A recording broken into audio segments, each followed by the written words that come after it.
Welcome to the Unstoppable Recording Machine Podcast, brought to you by Stam Audio.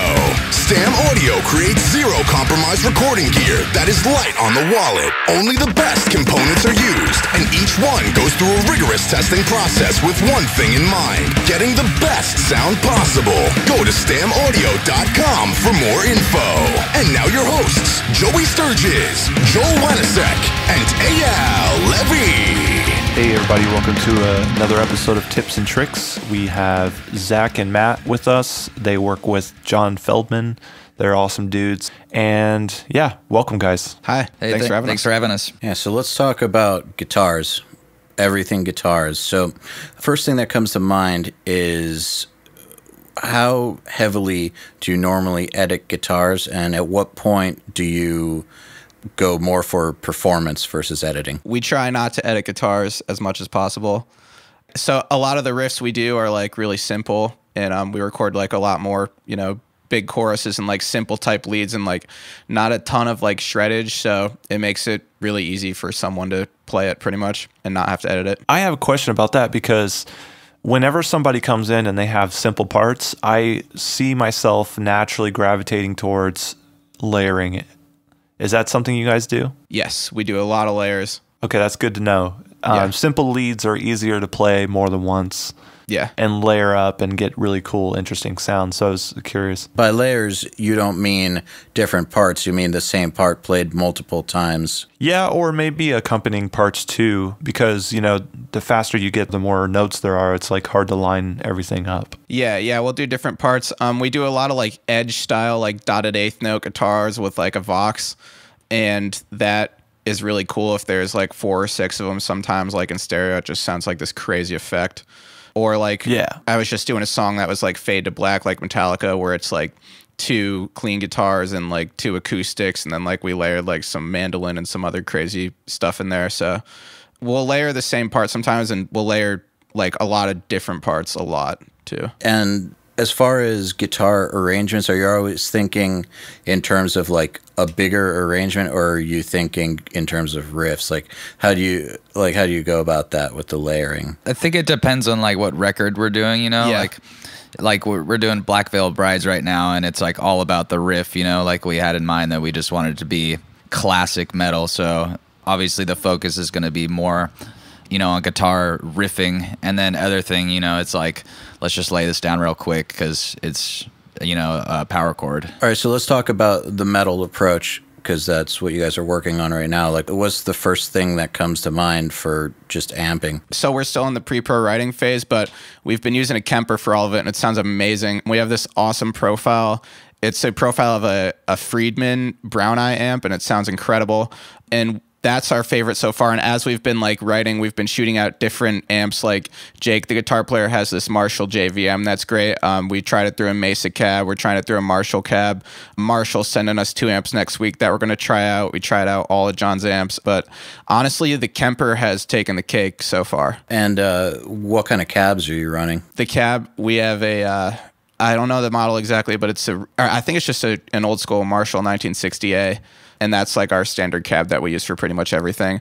But for the Black Veil stuff, Jake has brought in like his Mesa, which I think Mesas are the best for metal in my opinion. I like the Mesas on metal. Do you guys find yourself concerned with what the band will do live? The reason why I ask is I know there's a lot of people, using the Kempers, and the great thing about it is that you can take all your album tones, on the road with you. So is that a concern that you guys have over there? Honestly, I don't really think about... I'm always thinking about what the band is going to do live, but I honestly think everyone should just use a Kemper live.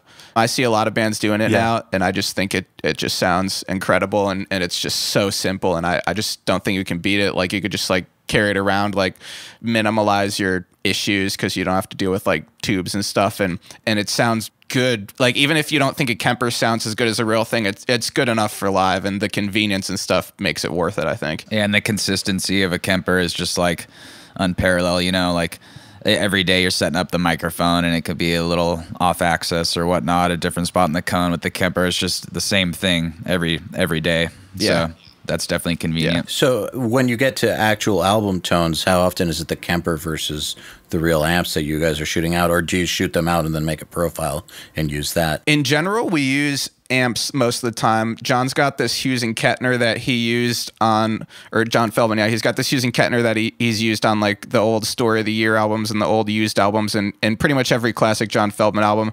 That's what I tend to use on rhythms for almost everything. Just did a Good Charlotte album and used it on that.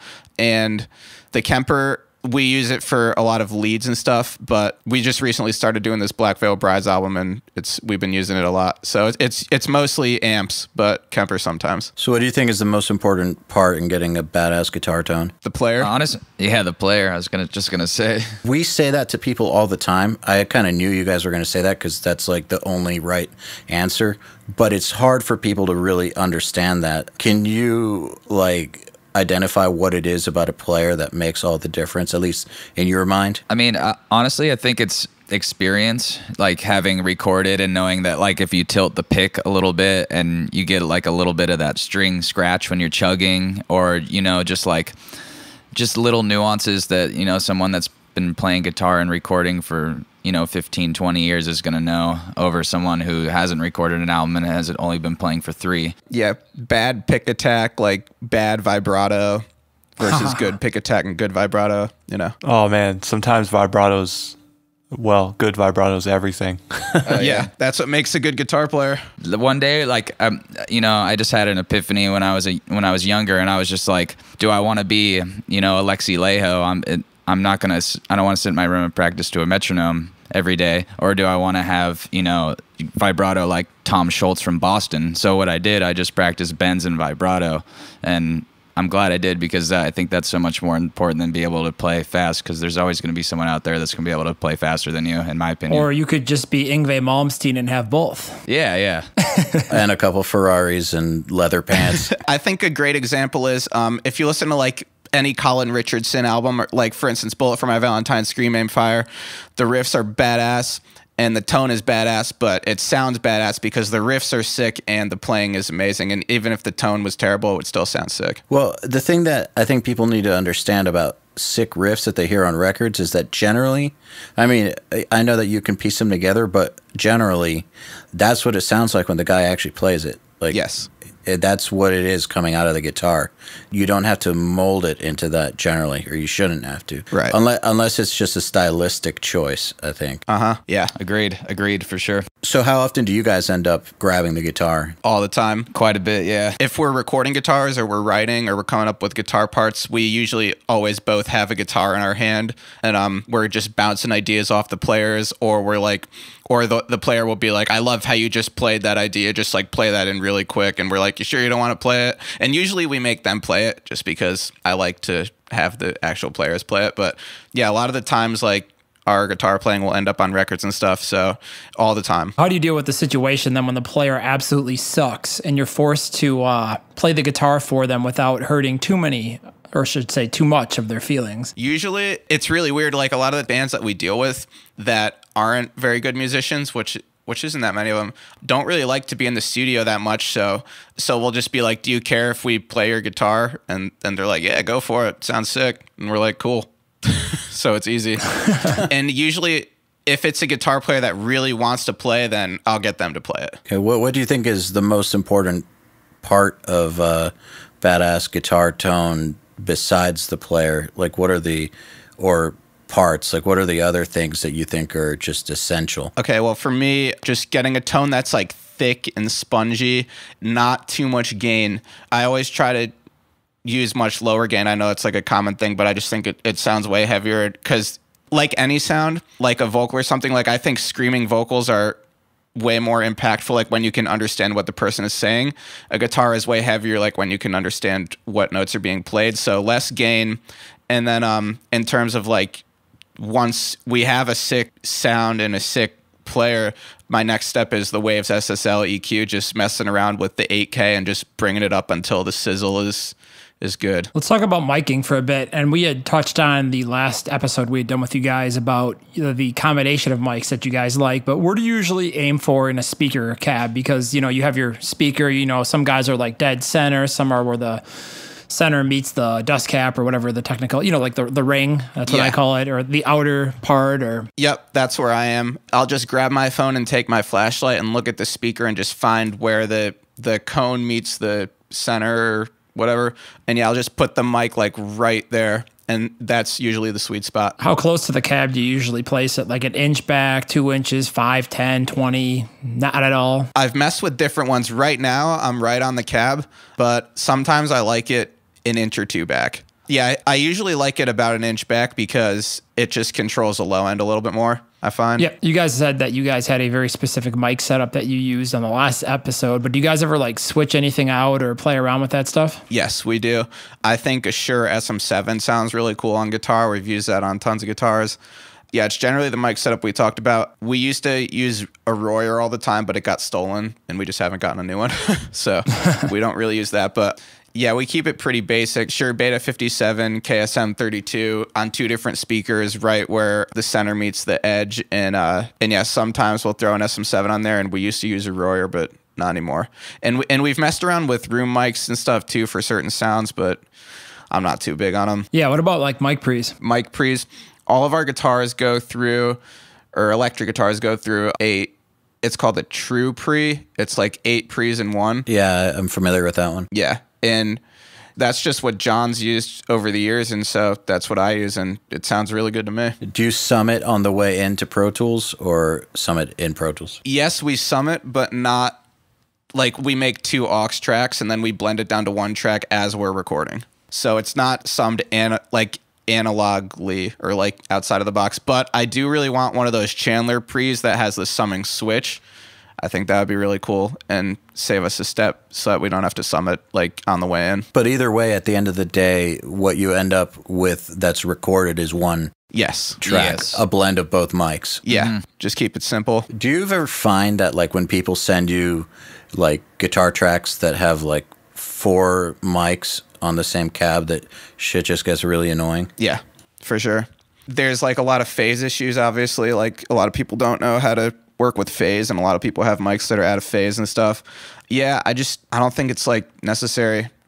I've had my fun, and I've tried all the different things and blending multiple amps and using like 6 mics and 3 cabs and 2 heads and everything. And at the end of the day, just 1 head, 1 cab, 1 to 2 mics just does it. Sounds really good. So that's actually a good thing to touch on is phase. When you're layering multiple parts that are doing the same thing, or maybe having 2 amps doing, reamping the same line or whatnot. I don't know if you guys do that very often, but how do you go about solving phase issues with guitar and amps when you start getting multiple ones happening? To be honest, I don't really run into that too much. I usually just have the 2 mics on the cab, and I flip the phase, and yeah, it usually just works. Yeah, I know what you mean.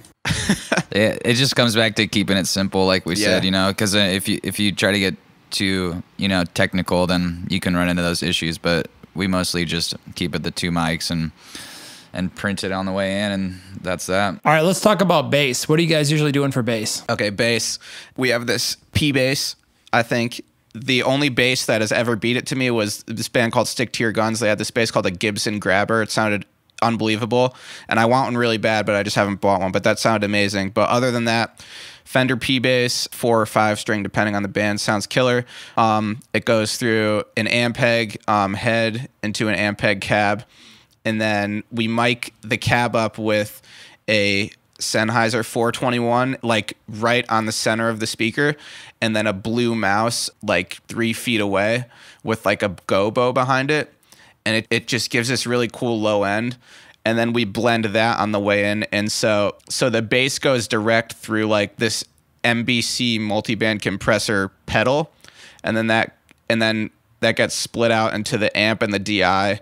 And the 2 mics on the amp go through these Vintech pre's that we EQ on the way in, and then the DI just comes in just like in case we need it, but I don't usually use that in the mix. And then I take the amp signal and I run it through that UAD Voice of God and then the UAD Harrison EQ, and then the Waves MV2, which is a multi-band limiter. And yeah, it's just like 3 plugins, and it's super simple. And bass, I do run into phase issues with. How do you pre-EQ the tracks, the mic'd bass tracks that go in? Like, do you do the high-low split, or are you just blending them full frequency? The Vintex? Yeah. Yeah, no, I just blend them in. I usually have the mouse like lower, like the room mic a little bit lower.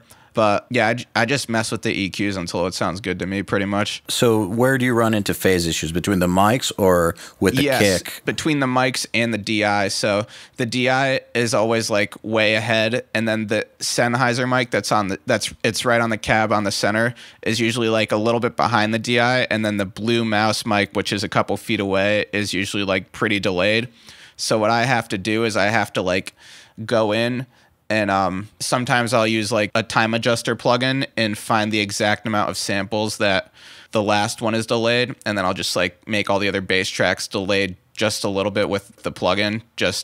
But I don't print the plugin, but I just keep it on the track and I just make them just delayed perfectly so that they're all like starting at the same point and they're all in phase. That's one of the biggest problems I've encountered when I listen to people's work, like creating their mixes or whatnot. Like that's one of the main things that people just get wrong so often. It's so simple and so important to get right. Yeah. What's your approach for getting heavy bass to blend with heavy guitars but not stick out weird yet still be there and heard? I would say it's the UAD Harrison EQ.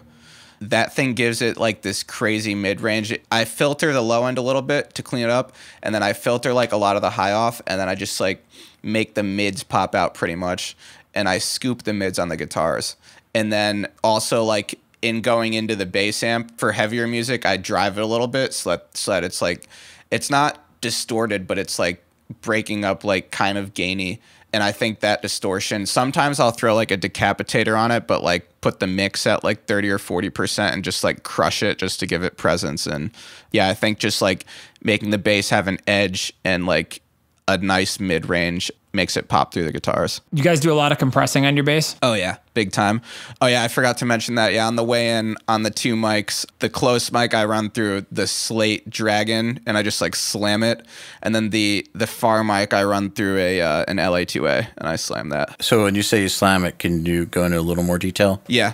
The close mic is the 1176 8-to-1 ratio attack in the middle, fastest release, and just I'll go like 6 to 8 dB of gain reduction, and then the LA2A I'll just like turn that up until it's pretty much the same because it's just like one input knob. Yeah, I like opto compressors a lot on bass for tracking. They're really cool and hard to screw up. Yeah, but because I mentioned before that it goes through like a multi-band compressor pedal on the way in, and then it goes through the 1176 and the LA2A. By the time it hits the computer, it's already pretty slammed, and then I slam it again with the MV2 at the end of the chain, so it's super compressed. And what are you trying to accomplish with the multi-band? Well, Feldman is a huge Police fan, and Sting has like this really like, his picking style is super like, it's super picky and it's just super like defined sounding, and that multi-band just helps to achieve that, I feel like, and it gives it like a nice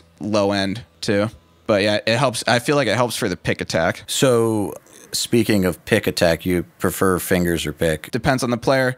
If players are incredible with their fingers, then I can use it. I'd say like 9 times out of 10 when a bass player is like, oh, I can play with my fingers, and they come in, they usually can't, and I make them play with a pick. However, if a bass player just comes in and doesn't tell me that and then starts playing with their fingers, and they usually rule. So, but yeah, Feldman's a bass player, and we're very, very, no pun intended, but picky about our bass picking. And yeah, we got like really into that. I think it's super important, actually. Yeah. It's one of the most important things to focus on, yeah. Honestly. Do you find that a lot of guys can't pick hard enough to get it right? Yeah, I like people who pick like super hard. And if they can't pick hard enough, then John will just grab the bass and be like, let me do it. How do you handle tuning issues with people that pick really hard? Well, for a lot of the sections, I'll just have them like pick as hard as they can and like tune the note to the pick attack. So like it's going to be like when they pick, it's going to arc and it's going to go like slightly sharp, obviously. So like I'll just like make sure that it's in tune when they're picking that hard. And then I also, in the mix, I'll run like an auto-tune plugin on the bass too, just to make sure that it's like super in tune. At what point do you tune to the sustain, or do you never tune to the sustain? Yeah, I tune to the sustain. If it's like a long rung out note, then I'll have them like pick it differently so that the arc is not as drastic and that it's more even. and not too often, because we usually get our bass set up like before every bass session, but sometimes, yeah, if it's like long sustained notes, like I'll have to like punch in note by note if the tuning is like really an issue. Speaking of setups and tuning, let's go back to guitar for a second. I think that a lot of people don't realize how big of a deal this is in getting a finished, awesome guitar tone, is having this part just meticulous. So, yeah, I'm sure you guys have experienced guys that play guitar and maybe they start death gripping with the left hand and pulling chords out of tune, or, you know, where they palm mute makes it go sharp a little or whatnot. How do you guys handle tuning issues on guitar? My secret is one word: Evertune. Okay. It's a new invention. I know about it. Evertune is amazing.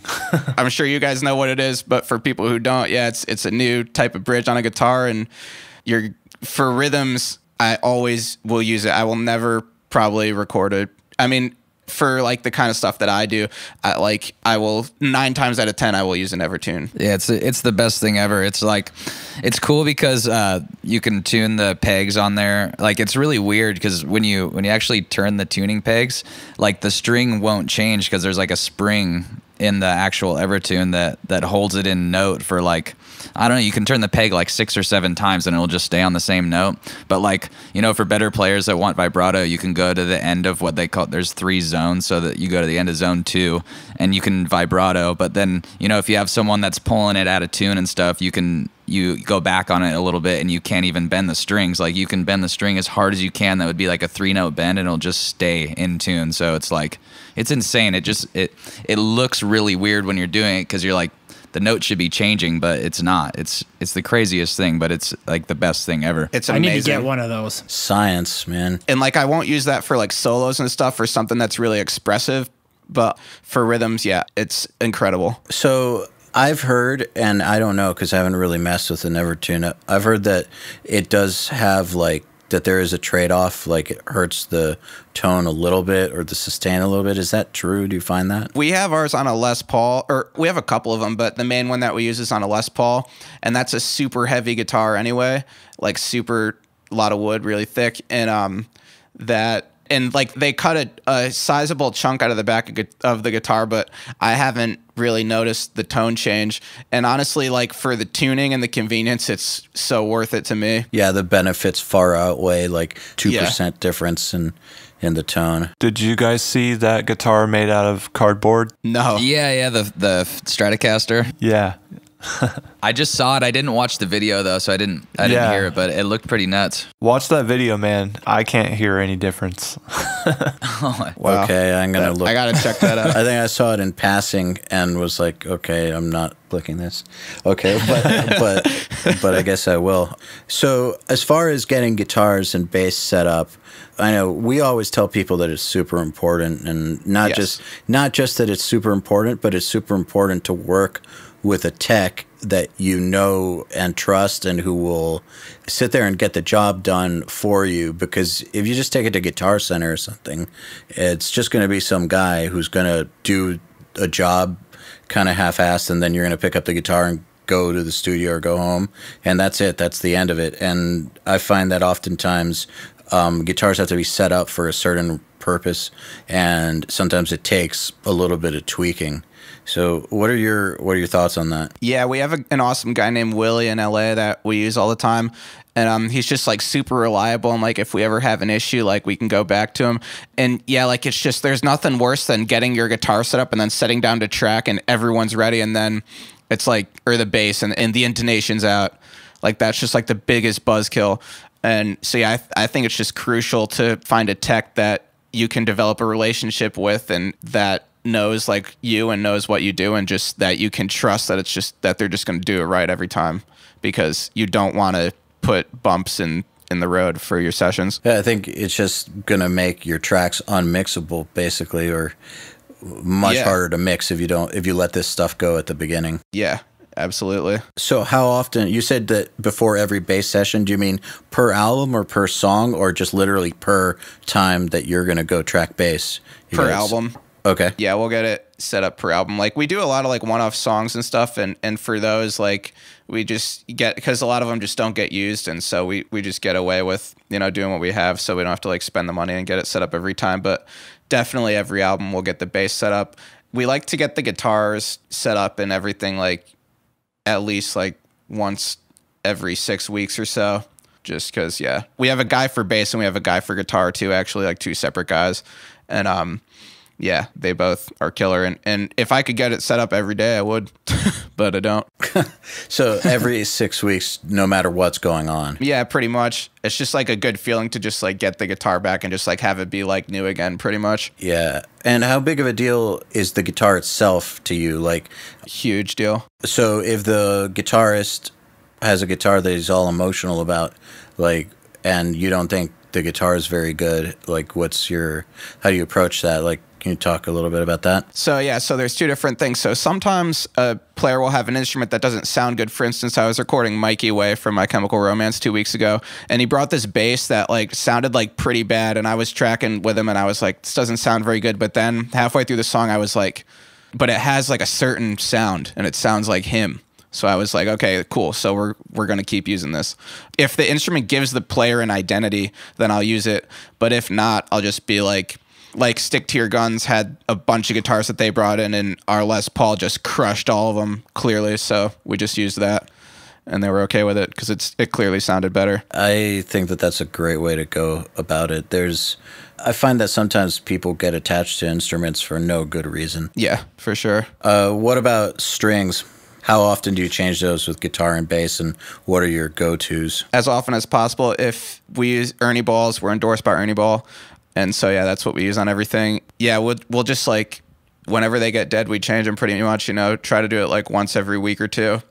Assuming we're not like doing like intense guitar tracking. Like if we're like in the middle of an album, we'll change the strings a few times like throughout the course of the album. I change mine every like hour and a half because I feel like there's a certain point where that new string thing kind of goes away by 20%, and it's usually around right there. Yeah, when we're doing like albums and stuff, we'll definitely change them like a lot. But if we're not and we're just like kind of writing and like playing and stuff, you know, we'll try to change them like once every week or 2. But yeah, new string sound. Yeah, there's nothing better than like feeling or hearing new strings. It just has certain nuances that you can't really get with dead strings. So do you guys use any amp sims besides the Kemper? Yes. So when we write, we use, lately I just bought a Kemper recently, and so I've been using it, and I'll probably keep using it a lot. But some awesome amp sims I think are Soft Tube Metal Amp Room is great for like writing and stuff, and we've used it on like a ton of records too that you probably can't even tell.